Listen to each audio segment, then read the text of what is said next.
amados irmãos, amigos, família, que prazer estar com vocês nessa manhã tão abençoada. Deus nos deu a oportunidade de poder viver, de poder desfrutar dessa misericórdia que é nova cada nova manhã.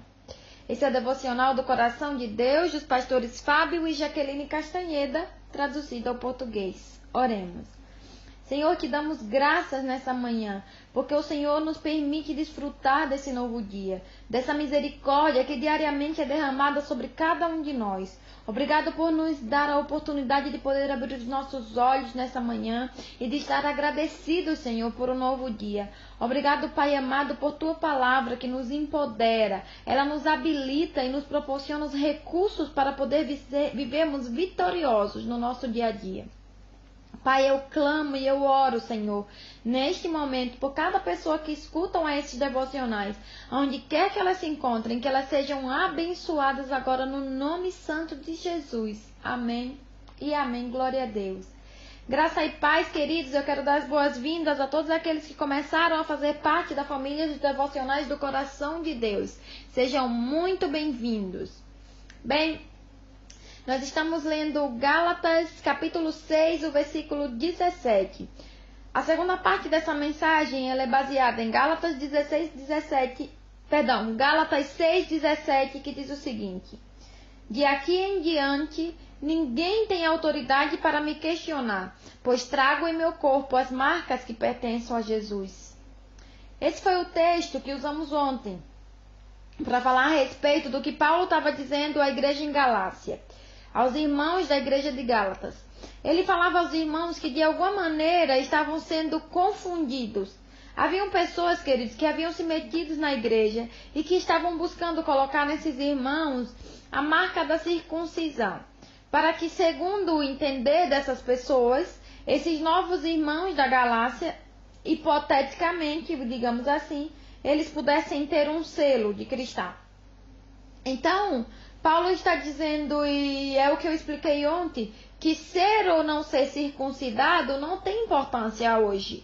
Porque o que agora tem valor é ser nova criatura. Então, vivemos na dispensação da graça e já não temos mais que usar de coisas externas para falar que temos o selo do nosso Deus, ou a marca do Senhor, se assim podemos dizer. Porém, por meio do sangue redentor de Jesus, por meio do Espírito Santo, eu e você, sim, somos marcados. Então, Paulo está falando, eu não necessito mostrar nada a vocês. Os que se convertem ao Evangelho não tem que mostrar essa marca antiga. A marca é o que Cristo fez por nós. Somos nova criatura, pertencemos à linhagem do nosso Deus. Nós recebemos a salvação por fé, pela graça de Jesus. E nós não necessitamos de esforço exterior. Não necessitamos de esforços humanos para conseguir a salvação. Porque a salvação é por meio daquilo que Jesus fez na cruz do Calvário.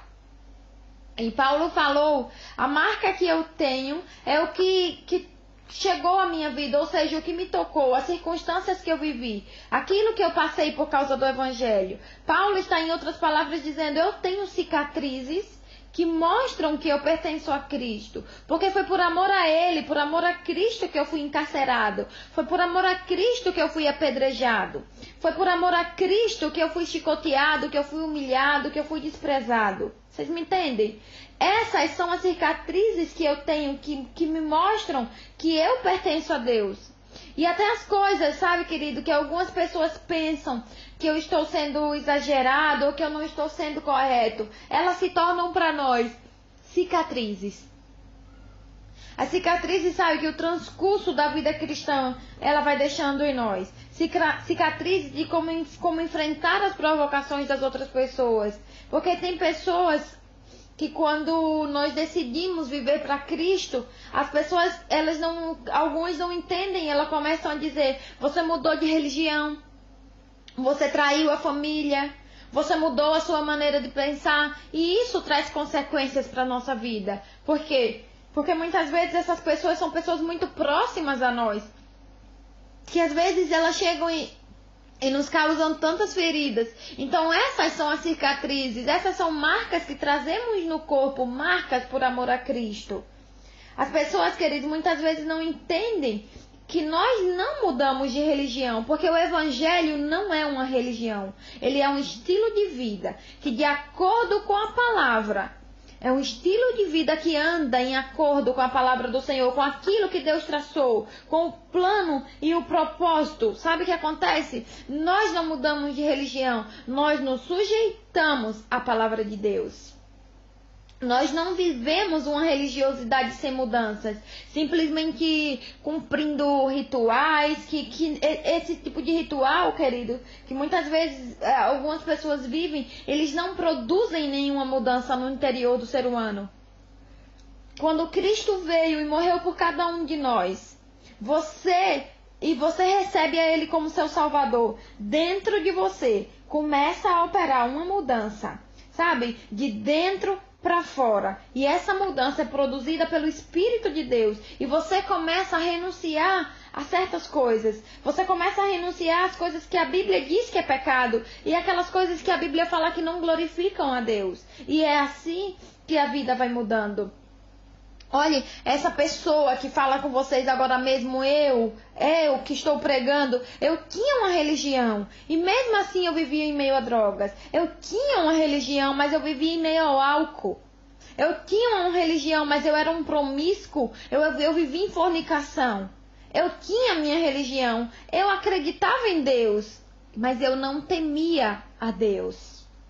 Então, muitos dizem, eu creio em Deus, eu acredito nele, muitos queridos, mas quantos temem a Deus? Quantos querem obedecer ao que ele está falando por meio da sua palavra? Agora, quando de verdade você começa a crer em Deus e no que diz a palavra do Senhor, a sua vida começa a mudar. E isso não tem nada a ver com religião. Sabe por que isso não tem nada a ver com religião? Porque existem muitos cristãos que são religiosos e que não mudaram, que permanecem levando a mesma vida.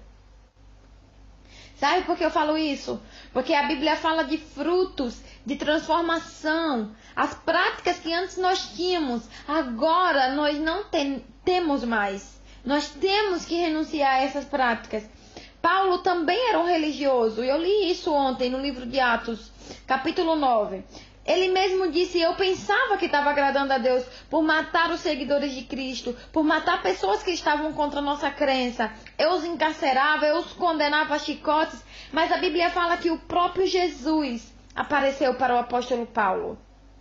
Eu quero que você veja comigo Atos no capítulo 9, o versículo 1 diz o seguinte.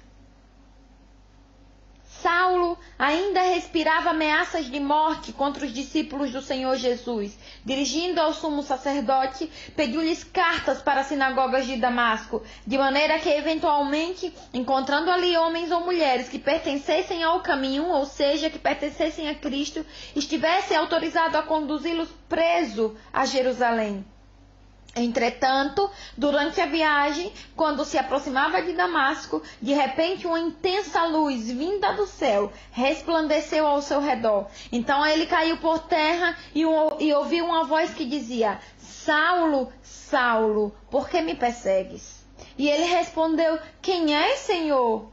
E a voz respondeu, eu sou Jesus, a quem tu persegues. Paulo, querido, estava perseguindo aos discípulos de Jesus. Porém, Jesus, deixa eu te dizer uma coisa. Quando as pessoas se levantam contra aqueles que creem em Deus, contra aqueles que creem nesse maravilhoso evangelho, amados, você não precisa se autodefender. Deus mesmo sai em sua defesa, porque você pertence a Deus, você foi marcado pelo Senhor. Se você recebeu a Cristo como seu Salvador, você pertence ao reino e Deus irá te defender. Mesmo que se levantem pessoas querendo te matar, te destruir, veja, Jesus mesmo apareceu a Paulo e perguntou a ele, por que você me persegue? Por que você me persegue? Querido, quem é que te persegue? Quem te rejeita? Quem fala mal de você? Sabe, por você amar a Deus e por você seguir os valores de Deus? Deixa eu te falar uma coisa. Se isso passa com a sua vida, saiba que essa pessoa ela está desprezando ao próprio Cristo. Porque o que você tem e o que você passa é dado por Deus.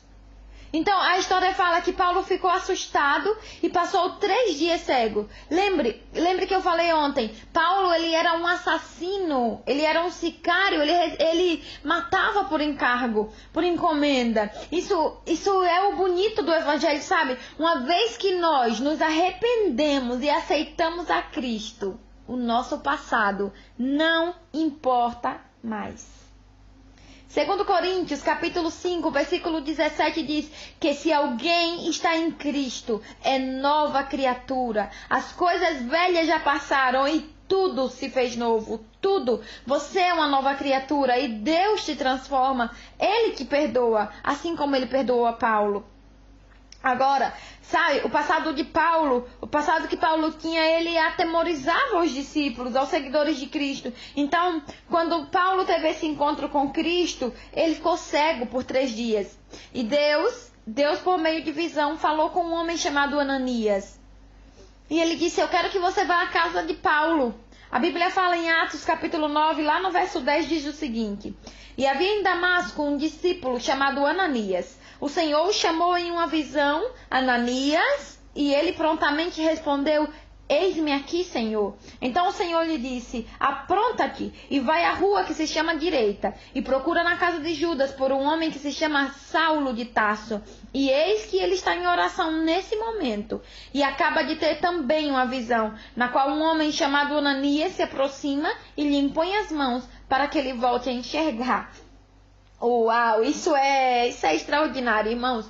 Enquanto Paulo, preste atenção nisso, enquanto Paulo estava orando, e Deus estava lhe dando uma visão de que alguém iria chegar à sua casa e orar por ele, no mesmo momento Deus mostrava a Ananias, e mostrava a Ananias o que ele tinha que fazer. As visões se conectavam. Paulo estava esperando por ele, Paulo esperava por Ananias, e Ananias via Paulo. Então, quando há um plano, queridos, e um propósito da parte de Deus, Ele vai te buscar onde quer que você esteja. Deus deu a Ananias o endereço exato e disse, vá até a rua que se chama Direita e procure na casa de Judas a Saulo. Ele está te esperando. Ele está ali orando e ele sabe que você vai chegar, que você vai impor as mãos e que ele vai orar por ele e ele voltará a enxergar. Então, diz a palavra do Senhor, Ananias se encheu de medo e disse no verso 13, Senhor, eu tenho escutado tantos testemunhos a respeito desse homem, quantos males ele tem causado aos teus santos em Jerusalém. Ou seja, querido, Ananias está dizendo, Senhor, esse homem é um assassino. Eu tenho escutado tantas coisas que ele já fez aos cristãos. Ele já cometeu tantos males, tanta maldade com os teus filhos. Ele perseguiu, ele já matou alguns. A outros ele colocou na cadeia, mas veja o que é que o Senhor Jesus, o que é o que Deus fala no versículo 15, Deus diz, vá pois, porque ele é para mim um instrumento escolhido, a fim de levar o meu nome diante dos gentios e seus reis e dos filhos de Israel, aleluia, porque eu te revelarei quanto será necessário padecer por meu nome. Talvez, querido, para alguns você não serve por causa do seu passado. Talvez, sabe, você não sirva por aquilo que você já fez na visão de alguns. Mas eu quero que você saiba que Deus te chama. Deus te chama para te usar, para que você pregue a palavra, para que você anuncie o evangelho, para que você anuncie em tempo e em fora de tempo. Porque quando Deus te marcou, quando Deus te marca, não importa o teu passado, você irá pregar a reis. Escute o que eu estou te dizendo. Você irá pregar a palavra do Senhor. Mas eu quero que você saiba que você carrega marcas por causa do evangelho. Você irá levar marcas. Mas não se desanime, porque Deus te escolheu e Ele te marcou para que você anuncie as maravilhas desse evangelho tão glorioso. Pai, eu te agradeço por tua palavra, em nome de Jesus. Amados, se cuidem muito. Deus abençoe vocês. Tchau, tchau.